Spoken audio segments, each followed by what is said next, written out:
Good morning, my friends. What up? We know what time it is. Definitely time for a cup of coffee. Here's to another beautiful Sunday. A little overcast, but it's going to burn off and be a magnificent day. There was a post this morning by a good friend of mine about the juiciness of the beautiful early morning and the sunrise and the anticipation of what the day ahead is going to bring. Lovely post. Do you sometimes feel isolated? You know, many of us, some of us, were raised in let's just say a childhood that was less than ideal. I was raised in a severely dysfunctional family. And the consequence of that is that we grow up with very little self-esteem, self-confidence. And one of the consequences of that is feeling isolated. You know, in these days and times of COVID and physical isolation, it's normal enough to feel physically isolated because you are physically isolated. Couldn't go out, couldn't shake hands, couldn't hug, couldn't dance, couldn't do things we'd like to do.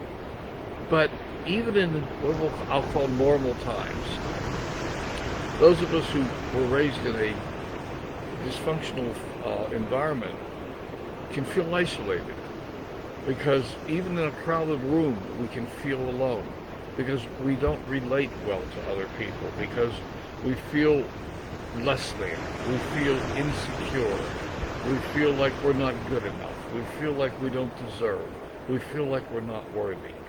Those are things that come with the turf. If you were raised in a dysfunctional environment. What about you? Were you raised in a dysfunctional environment, or did you have a happy family environment that was supportive and conducive to growing up with lots of confidence? You know, many people just simply don't have that environment to grow up in, unfortunately. And I don't know what the statistics are. I haven't looked them up, but I'm going to. But we're going to talk about feeling isolated and lack of self-esteem and confidence over the next period of time. So I don't know, those of you who watch Coffee with Len every day, or many days, realize that I've changed the theme of Coffee with Len, and the theme for at least the foreseeable future, or until you tell me to do something else, because after all, Coffee with Len is not about me, it's about you. But the theme right now is the results of growing up in a dysfunctional background. And so every day of the week, we have a different topic. And Sunday, we're going to talk about feeling isolated. And we're going to explore some of the implications. Oh, there's a big dog down there. You know how your peripheral vision sees motion even when you're looking the other direction. So I just saw this motion going on. Whoa, where'd that come from? It looks a lot like my dog Toby. Really. Could be Toby. Those of you remember Toby.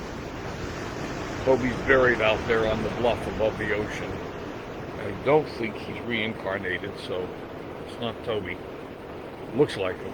Any rate, we're going to talk some more about some of the concepts surrounding feeling isolated and not relating well to people.